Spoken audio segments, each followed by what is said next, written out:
বিধানসভা উপনির্বাচনে দুরন্ত ফল এনটিআর, জোর ধাক্কা খেল এনডিএ। 4 রাজ্যে বিধানসভা নির্বাচনের আগে চ্যালেঞ্জের মুখে গেরুয়া শিবির। পশ্চিমবঙ্গ সহ 7টি রাজ্যের 13টি বিধানসভা কেন্দ্রের উপনির্বাচনে দুর্দান্ত ফল করল বিরোধী শিবির। আগামী কয়েক মাসের মধ্যে একাধিক রাজ্যে বিধানসভা নির্বাচন রয়েছে। তার আগে এনডিএ জোটে এই ফলাফল বড় ধাক্কা নিঃসন্দেহে বলা যায়। 10টি আসনে জয়লাভ করেছে বিরোধীরা, সেখানে বিজেপির হাতে মাত্র 2টি আসন। নীতিশ কুমারের জেডিইউ জিতেছে 1টিতে, অর্থাৎ সব মিলিয়ে এনডিএতে 3, ইন্ডিয়া জোট 10। বাংলার রায়গঞ্জ, রানাঘাট দক্ষিণ, বাগদা ও মানিকতলার উপনির্বাচনে জয়ী হয়েছে ঘাসফুল শিবির, যেখানে 2021 সালের ভোটের ফল অনুযায়ী একমাত্র মানিকতলা ছাড়া বাকি কেন্দ্রগুলি ছিল বিজেপির দখলে। সে আসন পুনরুদ্ধার করল তৃণমূল, ফলে হোয়াইট ওয়াশ হয়েছে পদ্ম শিবির।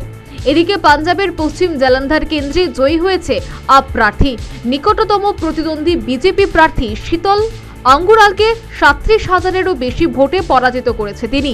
হিমাচলের হামিরপুরে হাজার ডেরেক ভোটে বিজেপি জিতলেও সে রাজ্যের 2টি আসনে জয় ছিনিয়ে নিয়েছে হাত শিবির। তামিলনাড়ুতে জয়ী ডিএমকে, আবার বিহারের রোপলিতে জিতেছে জেডিইউ। মধ্যপ্রদেশে শিয়ানে লড়াই হলেও সেখানে কংগ্রেস থেকে হাজারো কম ভোটে জিতেছে বিজেপি। সব মিলিয়ে নির্বাচনের ফলাফলের ছবিতে বিরোধী জোটের উৎসাহিত হওয়ার যথেষ্ট কারণ আছে।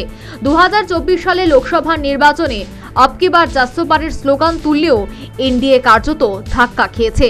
2014 এবং 2019 সালের যেখানে বিজেপি একাই ম্যাজিক ফিগার টপকে গিয়েছিল, সেখানে এবার বিজেপিকে থামতে হয়েছে মাত্র 240-এ। 300 পেরোতে পারেনি এনডিএ।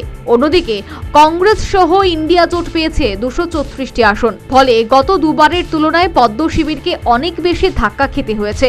এই পরিস্থিতিতে উপনির্বাচনের ফলাফলেও ইঙ্গিত দিচ্ছে আগামী বিধানসভা নির্বাচনগুলিতে ঘুরে দাঁড়ানো খুব সহজ হবে না বিজেপির পক্ষে।